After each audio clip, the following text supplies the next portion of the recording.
तो जो टॉपिक चल रहा था उसको हम कंटिन्यू करेंगे, लेकिन सुनो पहले। चलो देखो देखो इधर देखो क्या बोल रहा है।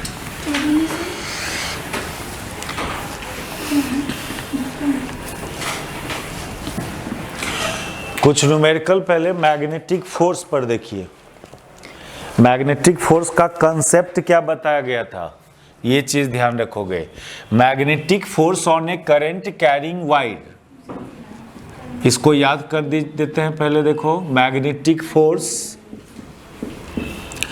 On A current carrying wire placed in magnetic field, ये टॉपिक था। और इसमें बोला था कि कोई स्ट्रेट वायर है, यदि कोई कर्व्ड वायर है, मान लो कोई कर्व्ड वायर है, इसमें करंट एग्जिस्ट कर रहा है और ये मैग्नेटिक फील्ड में एग्जिस्ट कर रहा है ये वायर। अब यूनिफॉर्म मैग्नेटिक फील्ड हो या नॉन यूनिफॉर्म, उससे मतलब नहीं है कि करंट कैरिंग वायर GH इस मैग्नेटिक फील्ड में लाई कर रहा है, तो इस पर मैग्नेटिक फोर्स लगेगा जो डिफाइन था I vector GH cross vector B। ठीक है, ये डिफाइंड फॉर्मूला है, इसका कोई प्रूफ नहीं कहां से आया, कैसे हुआ है फॉर्मूला। और ये वेक्टर GH कौन हुआ, ये G से H को मिलाओ और एक वेक्टर कंस्ट्रक्ट करो, ये है वेक्टर GH आपका। तो बार बार बोला था कि जब वायर पर फोर्स फाइंड करोगे तो वायर का लेंथ यूज नहीं होता है, क्या यूज होता है, उस वायर के इंड का शॉर्टेस्ट रूट यूज होता है। ठीक है, और यदि स्ट्रेट वायर होता, यदि वायर स्ट्रेट होता तो उस केस में यदि मैग्नेटिक फोर्स की बात करोगे तो वहां पर वायर का लेंथ यूज कर सकते हो। In case of a straight wire, ये वेक्टर GH को वेक्टर L लिख सकते हैं, है ना। इस केस में आप वेक्टर GH को वेक्टर L लिख सकते हो। तो जो फोर्स का फॉर्मूला होगा स्ट्रेट वायर के केस में वो I vector L cross B। Straight wire में आप इसको लेंथ समझ सकते हैं वायर का, लेकिन कर्व्ड वायर हो तो उस केस में ये इंड से इंड के बीच का शॉर्टेस्ट रूट यूज करना है। एक ये कंसेप्ट। दूसरा एक बात बोला था, यदि कोई क्लोज्ड करंट कैरिंग वायर है मैग्नेटिक फील्ड में रखा हुआ क्लोज्ड,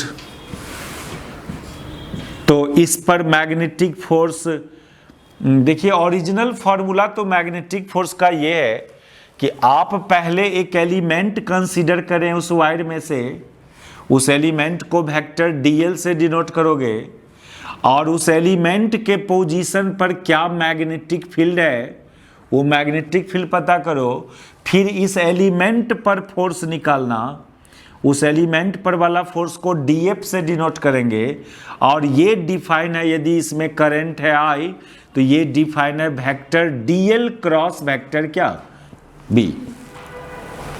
ठीक है, ये ओरिजिनल मेथड है टू फाइंड मैग्नेटिक फोर्स। चलिए देखिए, आइए फोर्स को, मैग्नेटिक फोर्स डिफाइन किया था उसको थोड़ा रिकैप कर रहे हैं, कुछ न्यूमेरिकल्स करना है। तो किसी भी टाइप का वायर हो, स्ट्रेट हो, क्लोज्ड हो, कर्व्ड हो, ओरिजिनल में, और वो यूनिफॉर्म मैग्नेटिक फील्ड में रखा हो कि नॉन यूनिफॉर्म मैग्नेटिक फील्ड में है, उस पर फोर्स निकालने का ओरिजिनल मेथड है कि एक एलिमेंट लेना, उस एलिमेंट के पोजीशन पर का B फील्ड पता करना, फिर ये फॉर्मूला यूज करोगे फोर्स का। ये हुआ फोर्स ऑन एलिमेंट। लेकिन पूरे वायर पर का फोर्स फाइंड करना होगा तो इसी को इंटीग्रेट करेंगे, force on whole wire. Force on whole wire तो इसी को F से डिनोट करेंगे, जो DF का इंटीग्रेशन दैट इज ये I DL क्रॉस B का integration.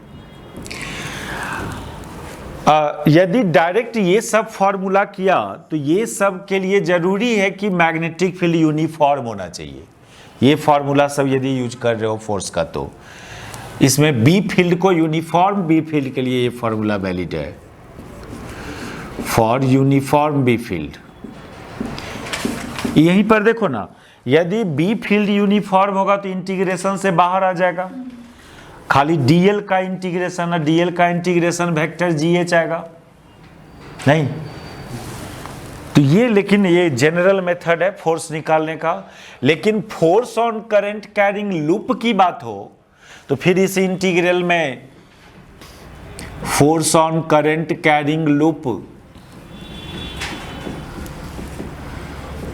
Closed path, closed wide हो तो इस केस में जो फोर्स होगा इस इंटीग्रल में, ये एक सर्कल का साइन लगा सकते हो आप,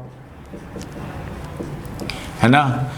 और यदि फील्ड यूनिफॉर्म हो या नॉन यूनिफॉर्म हो, दोनों केस में ये क्या होगा, zero. Either field will uniform or non uniform.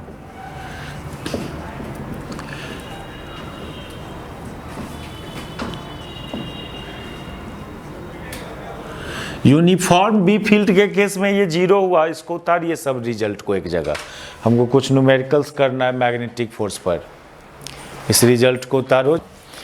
तो हम ये जो बोल रहे हैं कि क्लोज्ड कैरिंग वायर पर फोर्स जीरो होगा ऑलवेज, चाहे बी फील्ड यूनिफॉर्म है या non uniform.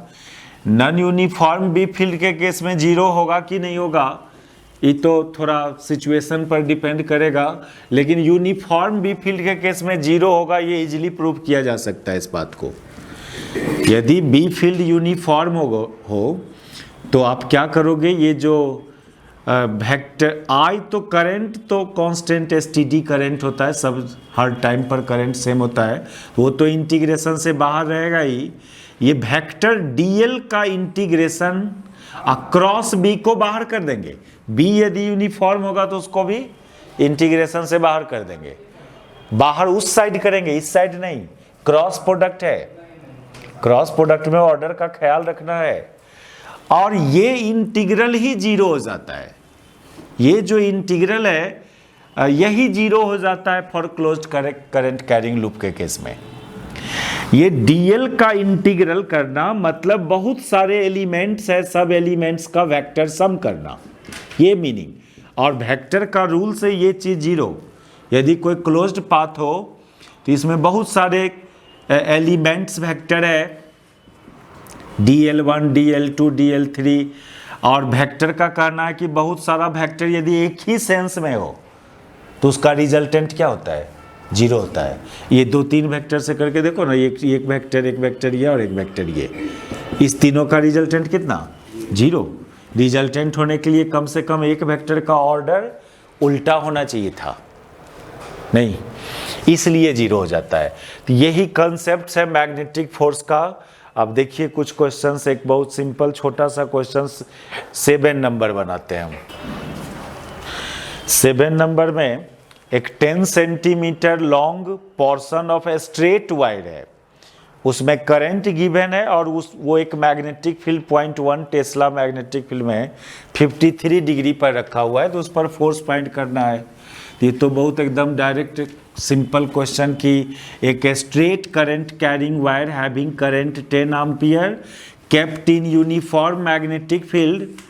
Uniform magnetic field को इस तरह से दिखाना, कुछ मैग्नेटिक फील्ड लाइंस लेना जो पैरेलल होना चाहिए और यूनिफॉर्मली स्पेस्ड होना चाहिए, और ये वायर मैग्नेटिक फील्ड से 53 डिग्री पर, तो डायरेक्ट ये फॉर्मूला यूज कर दोगे IL क्रॉस B ना। मैग्नीट्यूड की बात करोगे तो ILB साइन 53 डिग्री, सब कुछ दिया ही हुआ है, पुट करो। साइन 53 डिग्री 4/5 होता है, 4/5। 37 डिग्री 3/5, 1037 डिग्री बराबर यूज होता है ये सब एंगल, 3/4। ये 10 नंबर क्वेश्चन था, तो ये तो हो गया। एक अगला क्वेश्चन देखिए, 8 नंबर है, ये थोड़ा अच्छा है। 2 एम्पियर का करंट है इंटर एट कॉर्नर डी, और एक शेप है, स्क्वायर फ्रेम है, ABCD 20 सेंटीमीटर साइड लेंथ है, कॉर्नर बी पर लिव कर रहा है करें, ये मैग्नेटिक फील्ड इतना टेस्ला एग्जिस्ट, ऐसा है देखो, ये इस तरह का एक स्क्वायर फ्रेम है, इस तरह का, ये कॉर्नर डी, ये कॉर्नर बी, शायद इधर ए होगा तब, ठीक है, हाँ सी, और ये यूनिफॉर्म मैग्नेटिक फील्ड में रखा हुआ है, जो magnetic field out from the plane of paper. Dot मतलब क्या, बी आउट, बी आउट। इसका साइड लेंथ गिवन है, करंट गिवन है, यहां पर का करंट गिवन है, ये करंट 10, ये करंट है गिवन 2 एम्पियर का, यहां पर डी, कॉर्नर डी पर इंटर कर रहा है वो करंट और यहां से निकल रहा है। इसका साइड लेंथ 20 सेंटीमीटर है, स्क्वायर फ्रेम है, तो AB बराबर BC बराबर 20 सेंटीमीटर। बस फोर्स फाइंड, बी का मैग्नीट्यूड दिया हुआ है 0.1 टेस्ला, बस इस पर का नेट फोर्स फाइंड करना, तो इस पर फोर्स फाइंड करना है। देखिए 4 गो साइड है, चारों साइड पर फोर्स निकालो इंडिविजुअली। फोर्स का मैग्नीट्यूड सभी साइड पर सेम आएगा, क्यों, कोई भी साइड पर फोर्स निकालोगे उससे पहले उस साइड का करंट चाहिए ना। ये 2 एम्पियर का करंट जो इंटर किया, तो इधर का रेसिस्टेंस और इधर का रेसिस्टेंस इक्वल है, तो ये करंट इक्वली डिस्ट्रीब्यूट होगा ना 1 एम्पियर में। लेंथ सेम है वायर का, तो रेसिस्टेंस भी क्या होगा, सेम होगा, तो इसलिए करंट इक्वली डिस्ट्रीब्यूट होगा। अब कोई एक साइड पर इसमें जितना करंट उतने ही इसमें करंट, उतने ही इसमें करंट का वैल्यू सेम है, लेंथ सेम है, सेम मैग्नेटिक फील्ड है, तो मैग्नीट्यूड तो फोर्स का सब वाइड साइड पर क्या होगा, सेम ही होगा।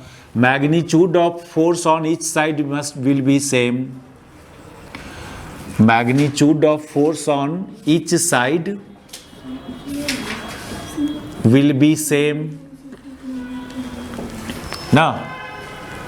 तो कोई एक साइड पर फोर्स की फाइंड करें, जैसे मान लो फोर्स ऑन CD, इस पर फोर्स फाइंड कर रहे हो, तो ILB साइन 90 डिग्री ना, L का डायरेक्शन करंट की तरफ लेना, अब मैग्नेटिक फील्ड इधर, तो 90 डिग्री है ना L और B के बीच का एंगल, तो ये निकल गया ILB, L का वैल्यू 20, करंट 1 एम्पियर। यही हो जाएगा magnitude of force on AB भी, magnitude of force on BC भी, यही हो जाएगा magnitude of force on AD भी, क्योंकि सबका लेंथ और करंट तो सेम है, लेकिन डायरेक्शन अलग अलग होगा। डायरेक्शन अलग अलग कैसे होगा, डायरेक्शन के लिए तो क्रॉस प्रोडक्ट फाइंड करना हो, क्रॉस प्रोडक्ट का डायरेक्शन L क्रॉस B, इसका डायरेक्शन L की तरफ राइट हैंड का 4 फिंगर, अब पाल्म की तरफ B, राइट हैंड का 4 फिंगर L की तरफ, अब पाल्म किधर है, B की तरफ ना, तो थंब नीचे आ रहा है, यानी इस साइड पर मैग्नेटिक फोर्स नीचे, ये फोर्स ऑन DC, इस पर फाइंड करोगे तो इस पर भी किधर, नीचे, ये फोर्स ऑन AB, इस पर किधर, इस पर किधर, ऐसे ना, तो इस पर मैग्नेटिक फोर्स थंब इधर आ रहा है, फोर्स ऑन CB, इस पर किधर, इस पर इधर आएगा force on AD। Magnitude and direction of magnetic force on each 4 side हो तो गया, मैग्नीट्यूड सब पर सेम में आया, डायरेक्शन देख रहे हो, यही फाइंड करना था। सुनो 10 नंबर देखो, एक वायर L लेंथ का wire carrying current along x axis kept in a magnetic field, इतना find magnitude of magnetic force. देखिए एक वायर है x एक्सिस के लॉन्ग ओरिएंटेड, 10 नंबर है ये, x एक्सिस के लॉन्ग ओरिएंटेड, इसमें करंट I, लेंथ L, और यहां पर एक मैग्नेटिक फील्ड दे रहा है जो जिसमें वेक्टर फॉर्म में I, J, K के फॉर्म में वो मैग्नेटिक फील्ड है, इस मॉडल का मैग्नेटिक फील्ड है। B बराबर B not into I plus J plus के टेस्ला। तो find magnetic force on this wire. तो चूंकि फील्ड यूनिफॉर्म है, कहीं पर वेरिएबल वाला कोई सिंबल तो नहीं है, फील्ड ना टी या एक्स ऐसा तो कुछ नहीं है कहीं पर कोई वेरिएबल सिंबल, दैट इज आपका फील्ड यूनिफॉर्म है। तो मैग्नेटिक फोर्स का जो फॉर्मूला है आई एल क्रॉस बी, यही यूज करोगे। तो एल वेक्टर को भी ना वेक्टर फॉर्म में रखना है। तो एल को वेक्टर फॉर्म में कोई आदमी लेगा तो एल इंटू आई कैप लिखेगा ना, क्वेश्चन बोल दिया है एक्स एक्सिस के लॉन्ग है। अब इसका क्रॉस प्रोडक्ट करना है आपको, I L B not mainly I cross इतना, I cross plus J plus K, क्या एल वेक्टर एल को पुट कर दिया, वेक्टर बी को पुट कर दिया, क्रॉस प्रोडक्ट करोगे तो I L B naught I cross I zero, I cross J K, I cross K कितना माइनस जे, ये हुआ answer. I L B naught K vector के माइनस वेक्टर जे, ये आंसर हुआ। सिंपली क्रॉस प्रोडक्ट करना था। रुक जाओ एक ठो और करने दो। 11 नंबर देखो, एक सर्कुलर करंट कैरिंग वायर है और मैग्नेटिक फील्ड जो है ना वो 2 डायमेंशनल है। 2 डायमेंशनल यानी इस प्लेन में लाई कर रहा है। Circle is also 2 dimensional geometry. 2 dimensional circle एक सिंगल प्लेन में लाई करता है ना, तो वो भी 2 डायमेंशनल हुआ। अब मैग्नेटिक फील्ड भी 2 डायमेंशनल है। और कैसे है तो वो फिगर दे रहा है आपको कि मैग्नेटिक फील्ड प्रीफेरी पर हर जगह बी मैग्नीट्यूड उसका बी है, बस डायरेक्शन रेडियल है। तो इस पर मैग्नेटिक फोर्स फाइंड करना है। आप कहोगे कि आपने तो बोला था करंट कैरिंग लूप हो, तो मैग्नेटिक फोर्स क्या जीरो? नहीं, जीरो यहाँ नहीं होगा। देखो क्यों नहीं जीरो होगा, नहीं है। बी वेक्टर मैग्नीट्यूड यूनिफॉर्म है, वेक्टर फॉर्म में यूनिफॉर्म नहीं है, डायरेक्शन तो अलग अलग है। तो कैसे ओरिजिनल मेथड क्या है मैग्नेटिक फोर्स फाइंड करने का? एक एलिमेंट लें, क्या एक एलिमेंट लेंगे, उस एलिमेंट पर पहले मैग्नेटिक फोर्स निकालेंगे जो डिफाइन है I D L cross B ना।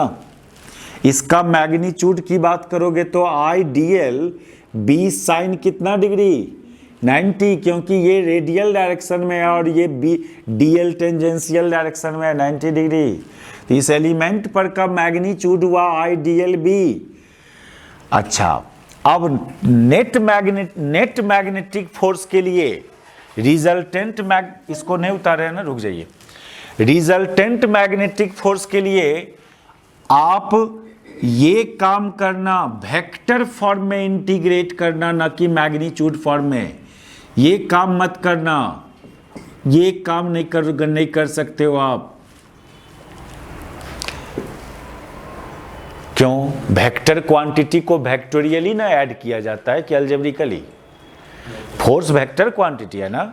नेट फोर्स निकालने के लिए सभी एलिमेंट पर वाले फोर्स को वेक्टर एडिशन करोगे कि अलजेब्रिक एडिशन? वेक्टर एडिशन ना। तो ये चलेगा, ये नहीं चलेगा।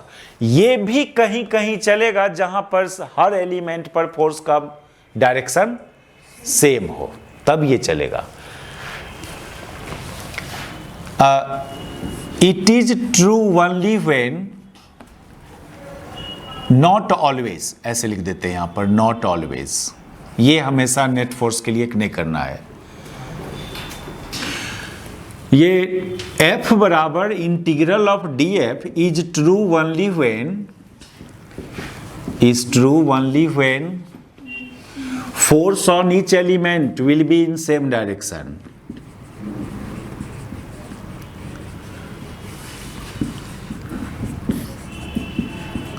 चेक करें यहां पर अभी जो सिचुएशन है इसमें क्या सब एलिमेंट पर फोर्स सेम डायरेक्शन में जा रहा है कि नहीं ना।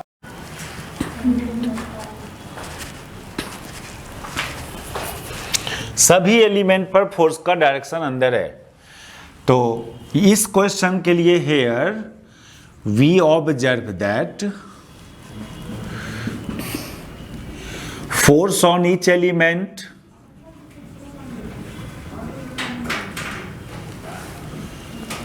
Lies into the plane of paper. मेरे लिए प्लेन ऑफ बोर्ड, आपके लिए प्लेन ऑफ पेपर ऐसे जाएगा। आपका फिगर ऐसे होगा ना, तो आपके लिए थंब किधर जाएगा? अंदर जाएगा। हमारे लिए प्लेन ऑफ अंदर बोर्ड का प्लेन ऑफ पेपर आपके लिए ना लिखेंगे, हम क्यों अपने लिए लिखेंगे? प्लेन ऑफ बोर्ड ना लिखेंगे यहाँ, नहीं। इसलिए नेट मैग्नेटिक फोर्स में एलिमेंट का मैग्नेटिक फोर्स को मैग्नीट्यूड फॉर्म में इंटीग्रेट कर लोगे, वेक्टर फॉर्म में इंटीग्रेट करने की जरूरत नहीं है। आएगा वैसा भी नौ बताएगा वेक्टर फॉर्म में इंटीग्रेशन का।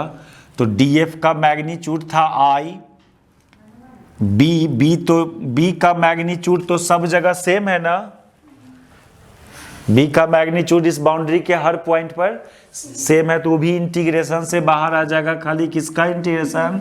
डीएल का इंटीग्रेशन कितना? 2 पाई ए जहां पर रेडियस, ये आंसर हो गया।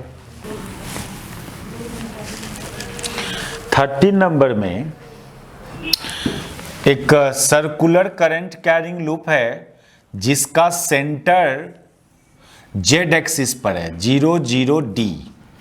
इस सेंटर का कोऑर्डिनेट 0 0 डी, ये जेड एक्सिस, ये एक्स वाई एक्सिस, ये ओरिजिन।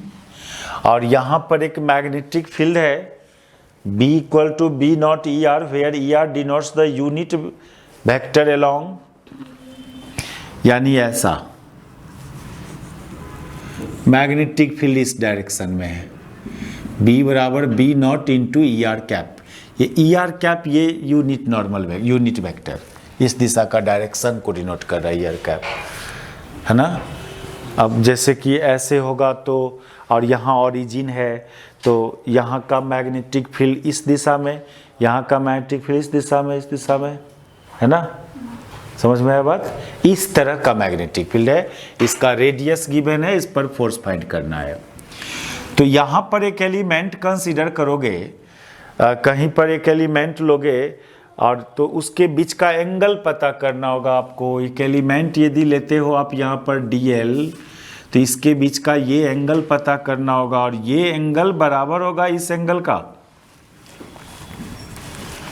ये दोनों एंगल सेम होगा।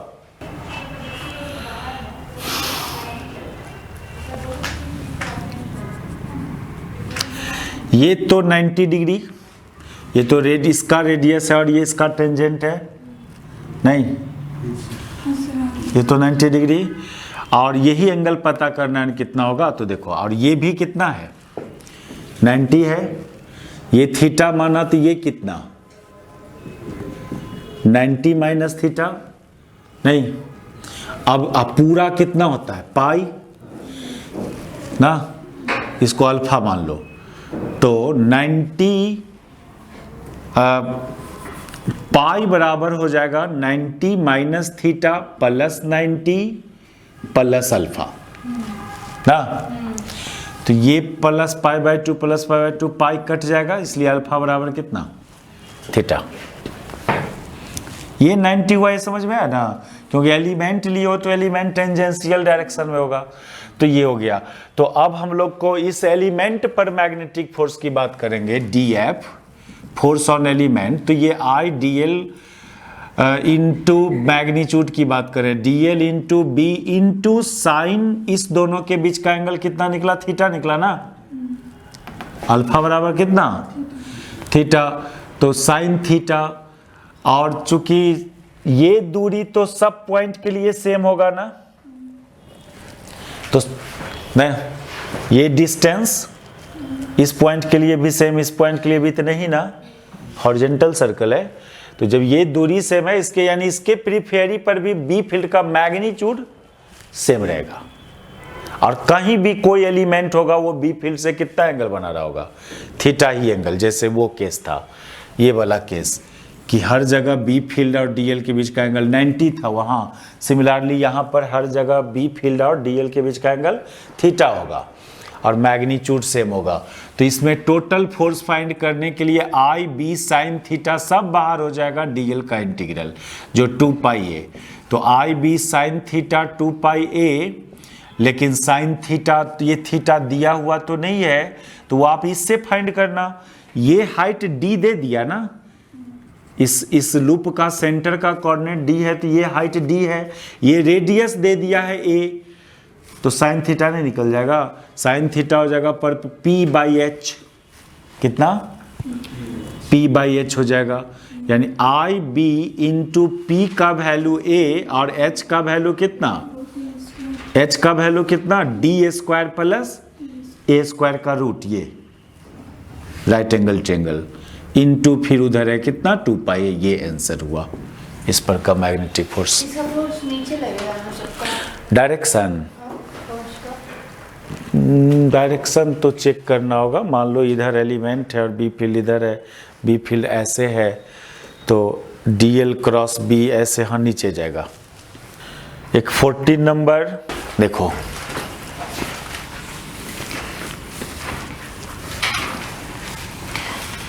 एक स्प्रिंग बैलेंस से एक लूप को सस्पेंड किए हुए हो, ये स्प्रिंग बैलेंस है, ये स्प्रिंग बैलेंस, इससे एक लूप को सस्पेंड किए हुए हैं आप, एक रेक्टेंगुलर लूप को,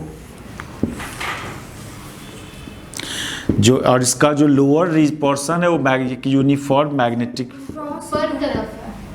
ऊपर तरफ है, नीचे है ना, मैग्नेटिक फील्ड लाइज इनटू ऐसा है। इस वायर का लेंथ गिवन है, ए इसका करंट गिवन है, एंटी क्लॉकवाइज करंट है अभी। तो इस समय इस धागा में कितना टेंशन फोर्स होगा ये पता कर लो, और जब करंट का डायरेक्शन चेंज कर देंगे तब कितना टेंशन फोर्स हुआ वो पता करो, फिर उसका डिफरेंस फाइंड करने बोल रहा है, चेंज इन टेंशन फोर्स। तो इसमें क्या टेंशन फोर्स होगा, ये वायर मासलेस है, तो देखेंगे कि इस लूप पर कितना फोर्स लगा, लूप पर अभी देखो, अभी करंट यदि इधर है, करंट इधर है, तो इस पर magnetic force, sorry magnetic force किधर लग रहा है, नीचे नहीं, मैग्नेटिक फोर्स किधर लगेगा, नीचे लगेगा। तो अब भी मैग्नेटिक फोर्स नीचे लग रहा है, और वो कितना IAB, तो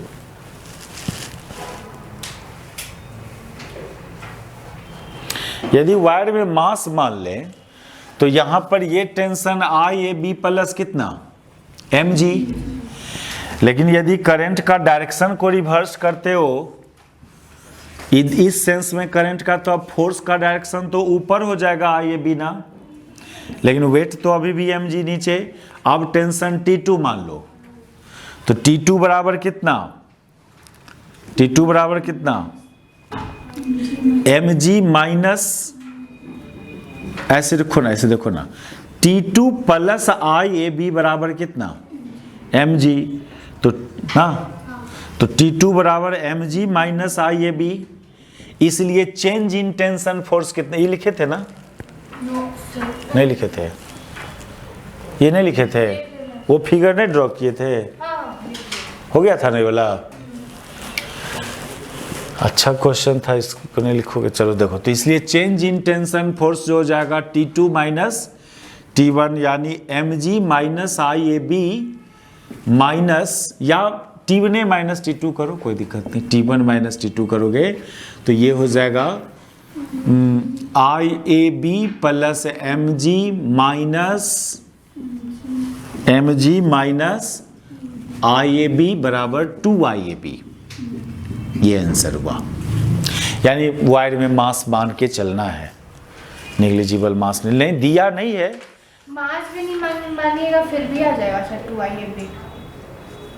एक बात बोलो, तब टेंशन फोर्स एग्जिस्ट करेगा उसमें, और ऊपरे फोर्स लग गया, टेंशन तो जीरो ना हो जाएगा, धागा लूज हो जाएगा ना, इसलिए मास से जूम करना पड़ेगा।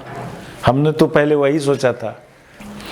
15 नंबर तो थ्योरेटिकल बात है, जिसको हम लोग प्रूफ कर दिया है। ये पूछा बोला है, so that A current carrying arbitrary shape loop, a current loop of arbitrary shape lies in uniform magnetic field B, तो so that the net magnetic force on it will be 0।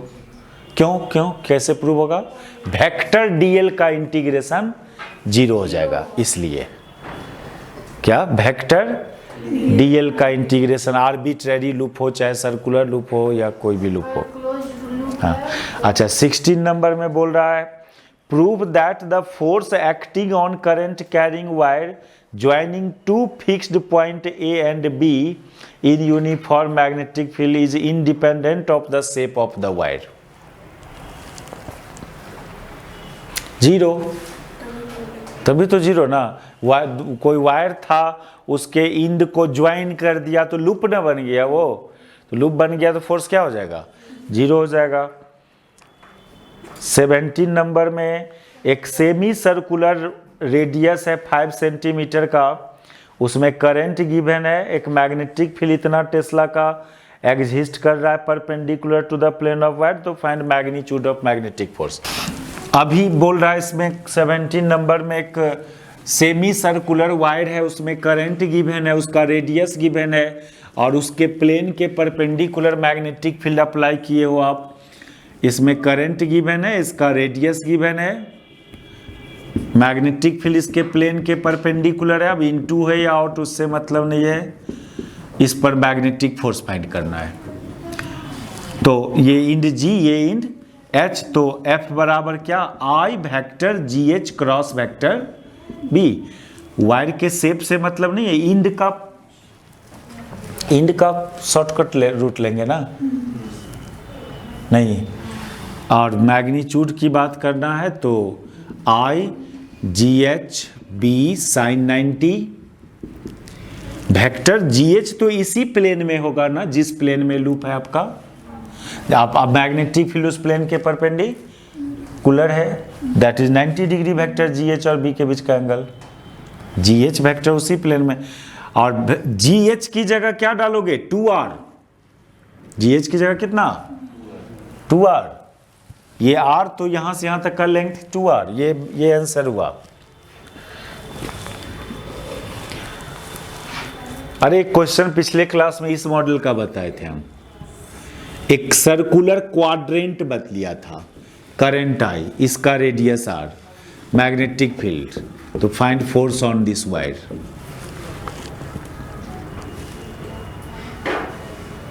Force on, ऐसे नहीं किया था, हम तो ऐसे किया था, हम ऐसे किया था। ये एक सर्कुलर क्वाड्रेंट है, इसका रेडियस आर, ये सेंटर है क्वाड्रेंट का, ये सर्कुलर का, और ये आर है, तो इस पर फोर्स फाइंड करना। एक मैग्नेटिक फील्ड दिए थे हम, मैग्नेटिक फील्ड एक्स एक्सिस के अलॉन्ग बोला था, बी बराबर बी नॉट आई। फोर्स निकालना है तो फोर्स निकालना है तो ये इंड को वो मानो, इस इंड को, तो यहाँ पर क्या होगा, ये दोनों फिगर में, इस फिगर में क्या होगा बताइए, इस फिगर में जो फोर्स होगा आई, ये जी हुआ और ये एच हुआ, तो ये रूट लोगे ना, नहीं। और ये लेंथ कितना, बी तो यूनिफॉर्म है, बी को बाहर रखना, और जी एच की जगह क्या, अंडर रूट 2r, ये लेंथ। मैग्नीट्यूड की बात कर रहे हैं ओनली हम लोग, ठीक है। इसमें भी वही बात, ये लेंथ ले लेना, ये लेंथ, फिर अंडर रूट 2r, ये आ रहा है तो ये भी आ रहा होगा, सर्कुलर क्वाड्रेंट है वो भी। ये सब बहुत सारा फिगर्स गिवन होता है क्या। एक इस मॉडल में ना एक बहुत अच्छा क्वेश्चन यहाँ 18 नंबर दिख रहा है। एक वायर है जो ओरिएंटेड है, अब स्ट्रेट है कि कर्व्ड है, वो है तो कर्व्ड है। वो वायर का जो ऐसे सुनो बार को, a wire carrying current I is kept in X Y plane along the curve y बराबर a sine 2 pi by lambda into X. उस वायर को आप रखे हो एक्स वाई प्लेन में रखे हो, किस कर्व के अलोंग, तो जो कर्व a साइन का फंक्शन में हो कर्व, ये y बराबर a sine 2 pi by lambda into X. तो साइन का ग्राफ खींच दीजिए, वही वायर हो गया। नहीं 2 पाई तक सर, 180 डिग्री तक। नहीं 0 से पाई के बीच का पोर्शन, ये पूरा बहुत बड़ा वायर है। वो वायर इसी तरह से जा रहा होगा और भी आगे, ठीक ना। ये ग्राफ खींचना पड़े, यही वायर है, इसमें करंट गिवन है आई। आपको फाइंड करना चाहिए, सुनो एक बात, साइन का यहां पर पीरियड कितना, साइन का π/2, यानी ये ऐसे किया तो फिर ऐसे जाएगा, तो ये कहां पर इंटरसेक्ट करेगा, एक कंप्लीट पीरियड इसको यहां से यहां तक बोलते हैं ना जी। नहीं, तो ये लेंथ कितना बताओ ना। लेंथ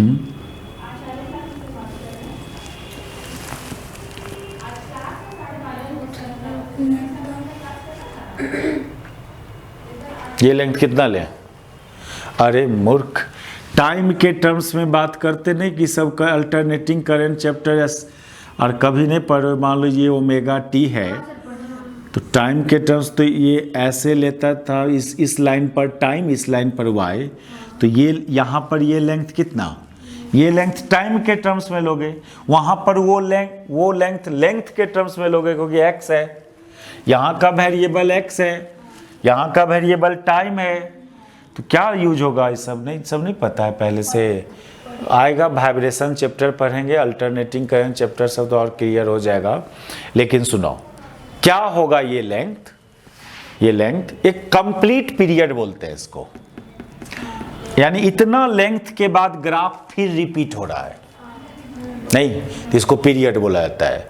पीरियड लेंथ के टर्म्स में भी होता है और टाइम के टर्म्स में भी होता है। लेंथ के टर्म्स में पीरियड के कितना होगा आपको नहीं पता, आपको मैथमेटिकली एक बात तो पता है कि साइन थीटा में थीटा बराबर कितना होता है, 2 पीरियड। एंगल के टर्म्स में साइन कॉस का पीरियड कितना, 2 एंगल के टर्म्स में हर 2 एंगल के बाद साइन का वैल्यू रिपीट करता है, या कॉस का भी वैल्यू रिपीट करता है, कितना एंगल के बाद, 2 एंगल के बाद, ये तो पता है। In terms of angle period of sine theta is equal to 2 ऐसे लिख देते हैं लैंग्वेज में। ये सब आएगा जब वाइब्रेशन चैप्टर पढ़ेंगे, तो इन terms of angle period of sine theta is 2 यानी थीटा बराबर 2 तो ये थीटा ही की जगह ना इतना है, इतना किसके जगह है, थीटा की जगह, एंगले की जगह ना है, ये पूरा 2π/λ इंटू एक्स। अब देखो 22 नंबर, ये 2 पैरेलल मेटल स्ट्रिप्स है, रेल भी बोल सकते हो उसको, 2 पैरेलल मेटल स्ट्रिप्स, और इसको एक यूनिफॉर्म मैग्नेटिक फील्ड में रखे हुए हैं, और इस पर एक वायर है जो स्लाइड कर सकता है, और ये रफ सरफेस है, ये रफ सरफेस है, ये एक वायर है, ये भी कंडक्टिंग वायर है, ये कंडक्टिंग वायर है, ये भी मेटल स्ट्रिप्स है, ये दोनों कंडक्टिंग है, मेटल बोला तो कंडक्टिंग है। इस वायर को क्या किए हो आप,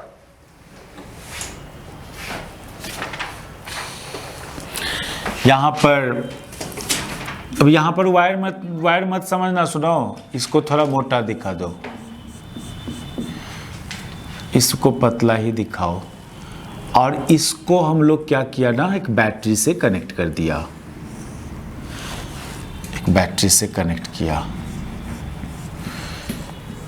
ये भी कंडक्टिंग वायर है, और इस वायर और इस मेटल स्ट्रिप्स के बीच का कोएफिशिएंट ऑफ फ्रिक्शन दिया हुआ है म्यू, ये मैग्नेटिक फील्ड, आगे भी ये मैग्नेटिक फील्ड, तो बोल रहा है इसका मोशन को डिस्कस कीजिए।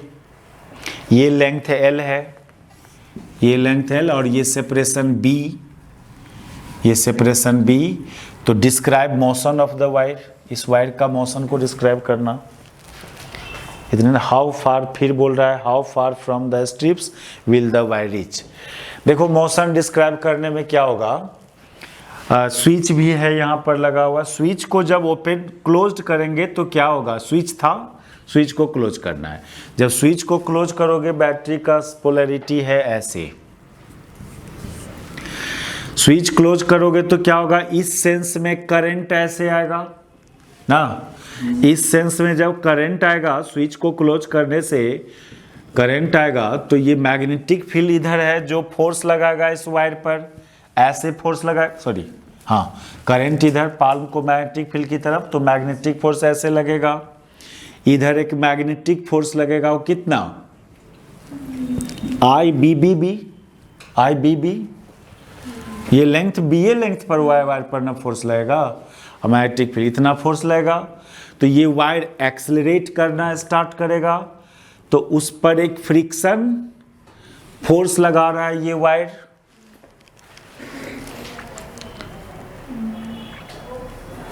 वर्टिकली अपवर्ड, नहीं, sorry, the metal strips are smooth but the coefficient of friction between the wire and floor, ये स्मूथ है, ये अभी नहीं फ्रिक्शन फोर्स लगेगा क्योंकि ये स्ट्रिप्स स्मूथ है, और ये फ्लोर जो है ना, ये फ्लोर वो रफ है, तो यहां तक तो एक्सेलरेट करके आएगा वायर आपका, क्या वायर वहां तक क्या होगा, वायर में एक्सेलरेशन होगा, यहां तक तो वायर एक्सेलरेट करके आएगा यहां तक, और यहां आते आते इसका वेलोसिटी कितना हो जाएगा, इनिशियल वेलोसिटी 0 था, प्लस ए, ऐसे नहीं, वी स्क्वायर बराबर you square plus 2as, S की जगह एल, ये कितना लेंथ से, एल लेंथ से, u 0, एक्सेलरेशन कितना, ये फोर्स बाय ये इसका मास ना, फोर्स इतना लगा ना, मैग्नेटिक फोर्स, कांस्टेंट फोर्स लग रहा है ना, I B B by M into L, इतना वेलोसिटी, इसका रूट इतना वेलोसिटी है। अब इस वेलोसिटी से वो क्या करेगा, ग्राउंड पर जाएगा, अब तो रेल नहीं है, ये तो नहीं है, अब ग्राउंड पर जाएगा, तो बोल रहा है कितना दूर आगे जाएगा, अब फ्रिक्शन फोर्स लगेगा ना वायर पर, क्या अब इसके बाद क्या होगा, फ्रिक्शन फोर्स लगेगा, मैग्नेटिक फोर्स तो अब नहीं ना लगेगा, अभी मैग्नेटिक फोर्स लगेगा, अरे जब तक करंट रहेगा इसमें तब ये तक ना मैग्नेटिक फोर्स, और करंट कब तक रहेगा, जब तक इस स्ट्रिप से वो कांटेक्ट में रहेगा, क्लोज्ड पाथ बनना चाहिए ना करंट के लिए, तो इसके बाद तो स्ट्रिप्स ही नहीं है तो करंट कहां से होगा, क्लोज्ड पाथ ही नहीं बनेगा, तो now only friction force will act on wire, और कितना दूर जाने के बाद रुकेगा, तो मान लो यहां आने के बाद ये डिस्टेंस सपोज कर लो x, ये व्हाट, यही फाइंड करना है, और यहां पर वेलोसिटी क्या हो जाएगा इसका 0, तो फिर वर्क एनर्जी प्रिंसिपल यूज कर दो, x = 2, नहीं व्हाट,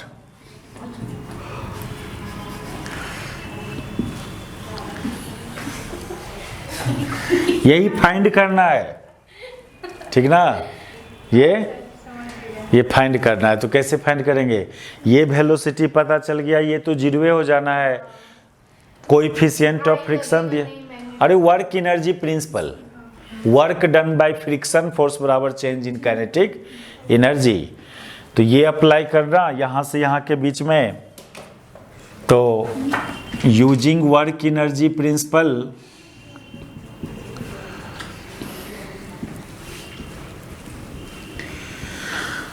तो वर्क डन बाय फ्रिक्शन, एक एगो फ्रिक्शने फोर्स का वर्क होगा बराबर change in kinetic energy, half mv², friction का work minus FR into X ना, फ्रिक्शन का वर्क ऑलवेज निगेटिव होता है, फ्रिक्शन फोर्स इधर, डिस्प्लेसमेंट उधर, ये इतना v² निकला ही हुआ है, आपको वो सब्स्टिट्यूट कर लोगे, फ्रिक्शन फोर्स की जगह μn ना, μn, n की जगह mg, ये half mv² minus minus cancel, mm cancel, तो x बराबर कितना mv² by mu ji, v² का ये वैल्यू हाफ भी, हाँ, फिर μ² का v² का ये वैल्यू डालोगे तो 2 कट जाएगा, mm कट जाएगा, I B B L by mu G, निकल जाएगा सर, तो क्लोज तो वहीं तक ना है, तो आई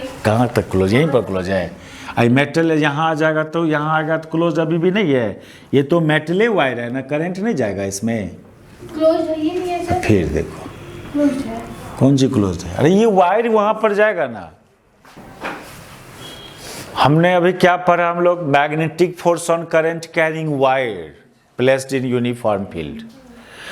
अब हम लोग देखेंगे magnetic force on a moving charge particle. Magnetic force on a moving charge particle, ये था magnetic force on current carrying wire. इससे पहले पिछले क्लास हम टॉर्क डिफाइन किए थे, torque on A current carrying loop, है ना। उसमें कुछ बात बचा हुआ था और मैग्नेटिक मोमेंट भी पढ़ा जा रहा था पिछले क्लास में, तो वो काम कर लेते हैं, फिर आते हैं magnetic force on moving charge particle पर। उसमें कुछ बात सब डिस्कस करना बचा हुआ है।